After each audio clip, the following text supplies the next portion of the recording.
Tristan Keys, Lamar Brown, Richard Anderson, and other five-star recruits are in the 2026 LSU recruiting class. But where's the quarterback commitment? Locked On presents The Portal, the daily podcast covering college football recruiting and everything NIL. Part of the Locked On Podcast Network. Your team every day. Welcome back into the Portal Podcast, where you get your daily recruiting, NIL, and transfer portal scoop. I'm your host, Brian Smith, longtime college football writer and recruiting analyst. Thank you for making the Portal Podcast your first listen each and every day here on the Locked On Podcast Network. Today, I'm going to be looking over LSU's recruiting class, going through it with a fine-tooth comb to make sure that everything's in order. And it's an unusual class thus far, despite its elite high-end ceiling at certain positions like offensive line, defensive line, and definitely wide receiver.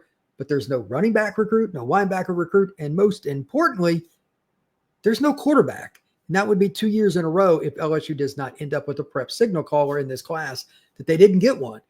That is very strange. So I want to break it down from top to bottom, look at the good, look at the bad, and what's ahead for LSU recruiting. And then on the backside of this podcast, I want to discuss LSU's 2025 season, because they have aspirations of making the college football playoff, a very unique roster that's been rebuilt. They've got a second-year defensive coordinator that's been trending in the right direction for that side of the football.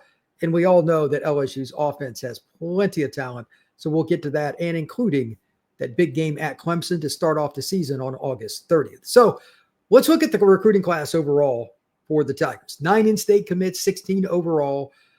Rival / On 3 has them the number 8 class, or, 24/7 number 8 class. That's fine, but it's just based on numbers right now because it's a very unbalanced class. I love their trenches. I'm going to discuss that ardently. In their wide receiver class, including Jabari Mack, including Tristan Keys, those are really good players. But again, no linebacker, no running back, no quarterback committed. That's a little bit unusual this late in the year. And LSU, the kids they have committed are really good. DB class has got 5 guys pledged. All those things are good, but not enough balance. And that is so strange at LSU, especially defensive side of the ball. In-state recruiting per capita, especially again on defense. State of Louisiana is as good as it gets in the nation on a yearly basis. So the no linebacker thing's a bit odd. And the DB room, love it. But even though I'll talk about the D line in a second, even though they're doing very well there, I just wonder, despite getting 4 linebackers last year, why they haven't gotten at least one kid out of Mississippi or maybe an East Texas kid, something, if they didn't like the kids in state at linebacker this year. That seemed a bit odd to me. But I do love Richard Anderson, who I think is, in my opinion, the best defensive tackle in this class. When I saw him at Under Armour New Orleans, he was 356 pounds from what he told me. But spin moves, change of direction, secondary moves when he got beat originally in one-on-ones, he had a go juice level that is just different than most kids that are over 300 pounds. And his nimbleness at that size is incredible. He could be a 2-gap nose guard, but he can also be your 1-gap, get up the field 3 tech at 350 plus. That's as rare as it gets. I don't remember another kid like that. His upside is through the roof. Now he's going to have to change his conditioning a little bit, but Richard Anderson is a house and a freak, and I think he will eventually be a first-round pick. In addition to that, they also have Lamar Brown, who other people think is the best defensive lineman on the interior in the country. I would take Richard Anderson in a close race between them, but whatever. He's from Baton Rouge, so he stays home and he picks LSU. You might have the 2 best D-tackle recruits in the country in the same class. Both Louisiana kids, so it's not shocking, but still, that's pretty wild. As for the defensive end position, they got a couple of kids from Florida, including Trenton Henderson out of Pensacola Catholic, one of the best programs in that area up there in the Panhandle. And Henderson was coveted by Florida State and all these different schools in the SEC, Auburn, Alabama, etc., Florida, Miami, you name it. LSU gets him too. 6'4", 225, elite pass rusher that fits the profile, what you would expect playing on the edge for the BAYOU Bengals. So that's a great start there. You move over and you look at the DB room. This is another great situation. They go to LA, Havon Finney, 6'2" corner, about 175 pounds. National recruit. SC wanted him, but LSU gets him out of California. They also have Aiden Hall, a kid I've known for a couple of years, out of New Orleans. Elite safety talent. So they get 5 overall, and I just want to highlight those two. I think both those guys could play their freshman year, if not any later, I would expect. Sophomore year, both of them will be in the rotation at the latest. If one of them starting as a sophomore, it wouldn't surprise me, if not both. So that's the good news there. And then we move to the trenches. I love the offensive line as well. I don't know which one is going to end up being the best, but the 3 best linemen they have on the offensive side, in my opinion, Bryson Martinez, kind of a technician. He's out of Gonzales, just south of Baton Rouge. I think he could play left tackle or right tackle, but he's more of a technician than he is just a pure power player. Pretty fluid kid, but his size and his athleticism make him an option at offensive tackle. So whichever side you get, that's always a bonus. Then they also have Emmanuel Tucker out of New Albany. This is a kid that is another, not just good football player, but somebody that's seen a little bit of understanding with some technical aspects. He's gotten a little bit better than a lot of kids at the high school level for somebody his size. Powerful kid. But the one that's the true powerhouse is Bryson Cooley out of Laurel, Mississippi. I think he can play tackle, could probably play right. But if he stays inside, I think he could be a first-round draft pick. Elite strength. His punch is incredible. LSU has a 1-2-3 that all of them will eventually end up at the NFL Combine, in my opinion, in some capacity. Again, we'll figure out the positions later, but all 3 could play tackle. And if I had my druthers, Bryson Cooley would be the left guard or right guard with the other 2 guys being tackles, and you're good to go. This is a great group overall. Now, let's talk a little bit about the quarterback situation. How does a school like LSU not have not just a 25 commitment in signee, they don't have anybody for the class of 26. That is bizarre to me. When we come back, I want to talk about that because it's one thing to miss in 1 year, and that happens. The whole situation with Bryce Underwood, that's one thing. But right now, not having one, that's concerning to me. We're going to talk about that next here on the Portal Podcast. Time to fuel up and turn it up with 5-Hour Energy Transfusion. It brings back bold grape, ginger, and lime flavor for your favorite golf drink, minus the alcohol, into a quick, energizing shot. Whether you're sinking birdies or just making memories with friends, this one's a hole-in-one for your energy game. Let's be honest, some days are a little bit different on the course or off it. You just need that little bit of extra boost to get you rolling, and that's where 5-Hour Energy comes in. Whether it's something that you need to get you going because you're having a good round and you want to take it to that next level, or you just want to get back to par, 5-Hour Energy is there for you. Golf is all about good times with good people and good flavors. Of course, the grape ginger lime flavor gives you the best parts of your clubhouse go to without chasing down the beverage cart. If you go to 5hourenergy.com, that's the number 5hourenergy.com, you can use the promo code LOCKEDONGolf to receive 20% off your order.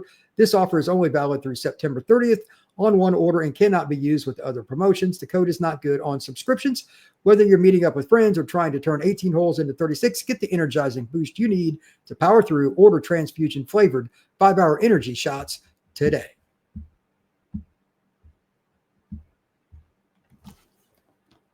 Thank you once again for making the Portal Podcast your first listen each and every day here on the Locked On Podcast Network. Truly appreciate you stopping in to get your latest recruiting, NIL, and transfer portal information.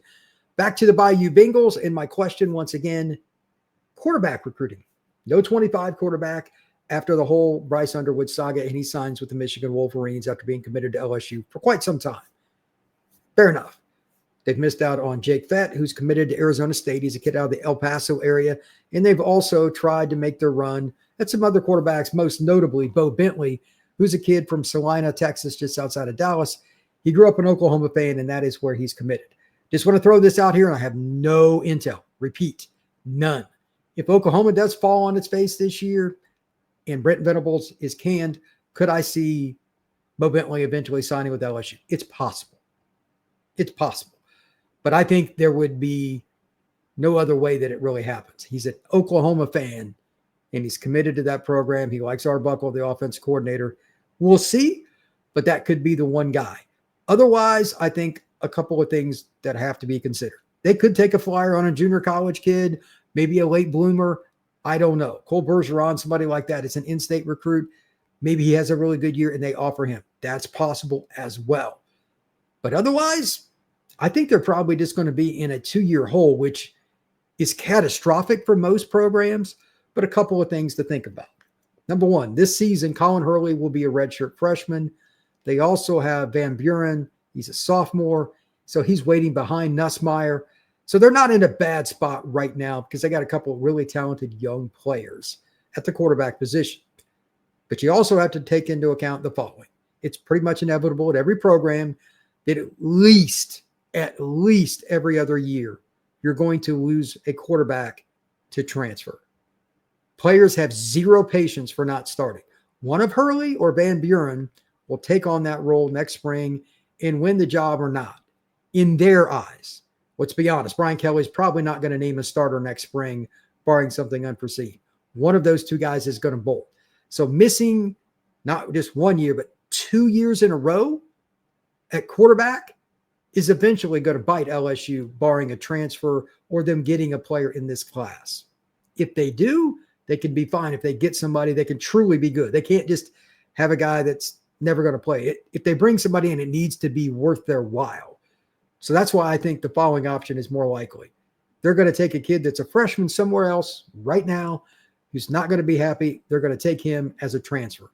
That is my prediction. At the end of this season, there will be somebody. It could be a kid from the G5 level. It could be a kid at Oregon State. I have no idea. Somebody is going to end up at LSU. This is just my prediction. Again, no intel. That's a current freshman at another program will leave that school and end up at LSU. We'll see if I'm right. And they could still flip somebody, but I think the more likelihood is they're going to take a kid that probably they recruited last year and didn't get, or somebody they would have went after harder. They started to recruit, but then they got Bryce Underwood to commit and they backed off everybody else. Somebody else might end up at LSU long term. We'll see if that comes to fruition or not, but there certainly is a lot of concern. You just can't go 2 years in a row without a quarterback. So either you got to get one to replace one of those spots from the portal, or you've got to find somebody in this class in some way, shape, or form. So we'll see how that goes. Now, a few questions that I have about the situation with LSU. Running back. They got Harlan Berry last year, and they got JT Lindsey. They don't have a running back right now, but they got two studs last year. They're not the biggest guys, so if they do get another running back, whether it's a transfer, whether it's a guy out of the JUCO ranks, or they find a prep guy, could they get a bigger back to complement them because they're both speedy guys that can catch the football and make plays? That would be the best bet, in my opinion. I'm just going to bring this up too. Tristan Keys. Do they keep him? Do they keep him? Out of Hattiesburg, Mississippi, that is a big-time player. Very athletic, very gifted, hard worker, has all the frame and athleticism that you would want. So he's a national recruit. LSU is a Nike school, however, and Tristan Keys has recently signed an Adidas deal to be a quote-unquote Adidas athlete. How will that impact him? Miami's really going after him, Adidas school, and A&M is really going after him, also an Adidas school. I don't know what to make of that. There are kids committed to other programs that are Nike or whatever that are represented by other brands, but it's at least something to monitor. They need to keep him in the fold because that is a big-time football player. Now, how good is the O-line class? I brought it up a little bit ago. They've got 4 commits, 3 of which I think can play potentially tackle. And overall, they just have a really good group. But if they added one more guy, and it's quite possible they will, I'm not going to go into that rabbit hole right now, but they're in position to possibly get one more guy. If they get Gray, the kid from Virginia, and they're expected to, this could be as good an O-line class as there is in the country. LSU is always going to get skill talent. I think that's pretty safe to say based on like Harlan Berry and all the wide receivers they put in the NFL, the Honey Badger and all the corners. Getting skill talent at LSU is low-hanging fruit. When LSU gets quarterback play and offensive line play, look out. This is a really, really good group of offensive linemen. If they get Darius Gray to go with it, he's arguably the best offensive guard in the class of 2026. Great kid too, really good guy. This could be the catapult they need in 2 or 3 years to make a national title run. You know the skilled people are going to be there at LSU. That's, again, this is not rocket science. So if they get Gray to go with Cooley and some of these other guys, look out for LSU. Now let's transition to the 25 season. I'll talk about the schedule in a second, but just a couple of overall thoughts. Number one, getting Anderson, the transfer from Oklahoma, ironic because they play OU the very last game of this season in Norman. We'll get to that in about 5 minutes. Getting him, I think, is big because you get that boundary receiver, the taller, more wide-bodied receiver, and they got the speed. They got Anderson in the slot, and they got other guys that just are twitchy. They get the transfer of Kentucky, etc. They have all these players, but their running back room is probably underrated, which is crazy to say at LSU. Dunham is good. They have other guys that like can really make plays that other teams would just kill to have. And I really don't think I've heard any prognostication about, well, they've got one of the better running back rooms in the SEC. I like Caleb Jackson quite a bit. And again, I love Harlem Berry. They'll find a way to get him to football this year as a true freshman, even if it's just specialty situations and screens and whatnot. But that room is really good. Do not sleep on it. My only concern with their offense is something they can't control. They lost not one, but 2 offensive tackles early to the NFL draft. That's rough, man. It's one thing to lose a receiver. Like, it's easier to replace skill guys. O-line is about reps, and more reps together. They don't have, unless I'm missing something, they will not have a 4th or 5th year player starting on their offensive line, transfer or otherwise. That is incredibly rare at the G5 level, let alone major Power 4 Southeastern Conference. That might be their undoing at some point. Where's the leadership at? Obviously, you just lost the 4th overall pick in the NFL draft in your left tackle. But LSU, DJ Chester and some of these guys, they've played, but got Cone Eccles, Weston Davis. Are they ready for the big time? Games at Alabama, games at Oklahoma, places where they got really good defenses, playing those guys on the road. That's my biggest question for whether or not they can make it to the college football playoff. Defensively, I'm just going to go ahead and say this now. I could be wrong, but by the end of this season, maybe not the beginning, but I think Dominic McKinley will be as good, if not better, than any defensive tackle in the SEC. From a technical standpoint, even in high school, he was really good. He was very, very well coached coming out of the prep ranks. He grew up in the greater Lafayette area, about an hour from Baton Rouge. I love him as a player.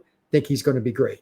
My biggest question, though, is how do they supplement around him? Is Sadir Mitchell, who had a good spring, the transfer from Texas, is he going to be the starter? Is it going to be my bro? How much is Bernard Gooden going to play? He's a transfer from UCF. I don't know, but they've got a lot of really good players up front. They should be back to more of like a quote-unquote LSU level at the defensive line spots, especially on the interior. Of course, Jack Pyburn's getting a lot of attention. Patrick Payton, Pyburn from Florida, Payton from Florida State. Those are the edge guys expected to start. How well do they play? I don't know. Jamari Butler, a kid they got transferred in from Nebraska, another good player. But they should be good there. I don't know if they'll be elite. Like Dominic McKinley, I truly believe is their best D lineman. But they got plenty of talent, so we'll see how well it gels.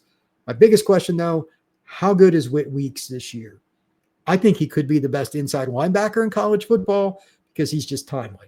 That guy's Johnny on the spot, whether it's run game, screen game, disrupting the pass because he's in the face of the quarterback. He's as instinctive an inside linebacker as there is in college football, and I just love watching Whit Weeks play football. Next to him is Harold Perkins, who I consider the enigma. I still think he should be playing on the edge. You're not going to convince me otherwise, but they need to find a way for him to be more impactful and not be somebody that's an albatross, whether it's in coverage, run gap fits, whatever. There's too many times he's been out of position the last couple of years playing inside linebacker. I need to see that. And then in the secondary, the big question there, are they going to go 9 straight plays that are really good, and then it doesn't matter because on the 10th play they have a bust? Especially 2 years ago and 3 years ago, that was the case. Last year, a little bit less, but they need to get to the point where they're just starting to coverage bus. LSU has been a sieve too many times over the last couple of years, and it got better last year, but it needs to take it to that LSU level again if they're going to have a playoff run. When we come back, we're going to talk about LSU's schedule I think they've got plenty of talent, but now can they get to the point where they win those big games, especially the first game? They've struggled in first games under Brian Kelly. That is next here on the Portal Podcast.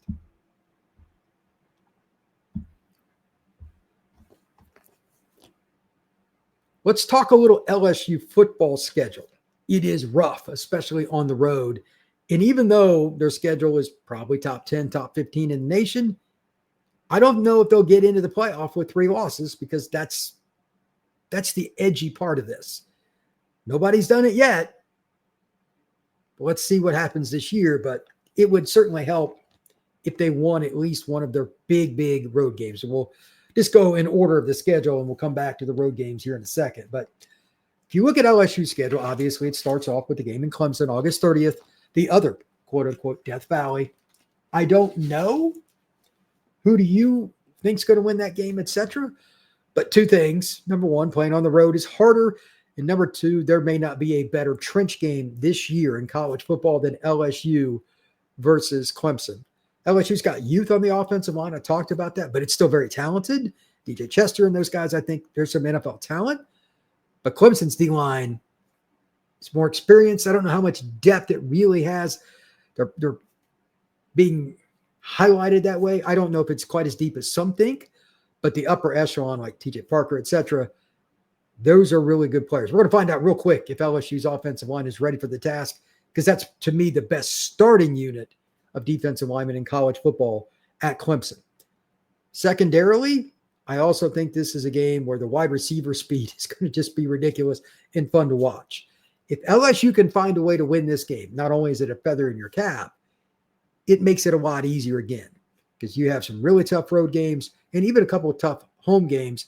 You're probably going to have at least one, if not 2, slip-ups in the Southeastern Conference prior to possibly playing in the SEC title game. So to me, while it's a big game for Clemson as well, it's 10 times more important that that LSU wins this game, because their schedule is harder. Clemson's in the ACC. It's not nearly the same. So here is the schedule breakdown for the BAYOU Bengals. First game, again, is at Clemson. They get a local game like Louisiana Tech. They should win. Then they play Florida at home. A lot of people are high on Florida, and I think they'll be better this year, but I don't think they're going to Death Valley and winning. DJ Lagway reported was in a boot again recently. Like, he needs to stay healthy, for one thing, and I don't trust Napier. I think Brian Kelly's a better coach, and they're at home. I'm taking LSU in that. The bigger game to me is the one at Ole Miss. Ole Miss completely laid an egg and should have won at LSU last year. They flat out should have won that game. Nuss didn't play as well as he should. But honestly, LSU's defense had some timely plays, and Ole Miss shot itself in the foot, which it's famous for. That game to me is a very scary one, because if they lose that, especially if they lose the Clemson game, they're in a really tough spot. I don't know how that game's going to go, but LSU fans should not take that game lightly. I know they usually beat Ole Miss, but that's a tough place to play. That roster is much better in the trenches than it usually is. Very important game for LSU. They cannot lose at Ole Miss. 2 weeks later, they get a bye. Then they have South Carolina come to town. I'm just going to go ahead and say it. South Carolina is going to be good. I don't think they'll be as good next year or this season they were last year for 2 reasons. Number 1, they're the hunted, not the hunter. They're not used to that. And number 2, their defensive line doesn't have the same amount of talent that it did last year. They were sickening up front last year. I don't think they'll be quite as good. And while the whole situation, they got quarterback and they got some receivers, etc., they're good. I don't buy that they're going to outscore teams consistently, throwing the football from the pocket, and you're not going to just outrun LSU's defense. I think the LSU will beat South Carolina. That's just my pick. You got Vandy on the road. I know they've got to, I get it. Great story at quarterback and all that. LSU's not going to lose that game. A&M October 25th is interesting. By that point, Marcel Reed, either he's figured it out or A&M's entertaining some kind of quarterback change. It's one or the other. They can't go on and on and on and on with quarterbacks who can't make post-snap reads. Marcel Reed could not do that last year very well, and I'm being kind. But he is a freak, and the running back room, which includes Le'Veon Moss, a kid that LSU should have went after. It's an in-state kid they let get away. Their running back room is really good, and their O-line is really good. That'll be a war. Do not discount A&M, especially because of when they play. Again, it's October 25th. If that game was first game of the season, I'd take LSU in a heartbeat. I do not trust Marcel Reed. I need to see him in a live game against a real defense be able to make post-snap reads from the pocket and make intellectual decisions that aren't going to cost his team interceptions and field position. He just didn't throw it into traffic very much last year because they didn't even give him the chance to. They ran the ball, etc. And you could do that to a certain degree, but against teams with as much talent as LSU, I don't think that works. So we'll see how that goes. They get another bye, then they go to Bama. So you got A&M, bye, Bama. That's tough. Bama on the road. They got arguably the best secondary in the country. What a great matchup against us. That'll be a lot of fun. Arkansas the week after. That could be that sleepy game, especially if that ends up being like a noon kickoff or something. That game could be kind of an iffy game for the Tigers. Western Kentucky. That's your tune-up. I don't know how they are this year, but it's probably a team that can throw it around. We'll see what they do, but they need to beat them up and get their stars off the field early because the last game of the season's at Oklahoma, and that game could be the difference in whether or not Brent Venables is able to save his job at Oklahoma. Their schedule might be more difficult than LSU's. I don't know, but they've got transfer quarterback who came from Washington State with his coordinator, Arbuckle, that's very talented. That'll be a great game. Just randomly looking at LSU's schedule, there will be so many different side points to this. Possibly Venables and his job. Possibly LSU making the playoff. Whether or not LSU not only makes the playoff, they might be in the SEC title game contention. All of those things, in addition to coaches that have been maligned, at least in some capacity, just in general with their fan bases, like the interviews leading up to that game and all the different little parts of it, ESPN and all the different interviews you're going to see, the commentary, because both those programs have a gazillion different outlets covering them. I'm really curious to see the LSU-Oklahoma lead up. That game is going to be massive. Thank you once again for making the Portal Podcast your first listen each and every day. Truly appreciate you stopping in to get all your latest recruiting, NIL, and transfer portal scoop. We will see you again soon. Please like and subscribe.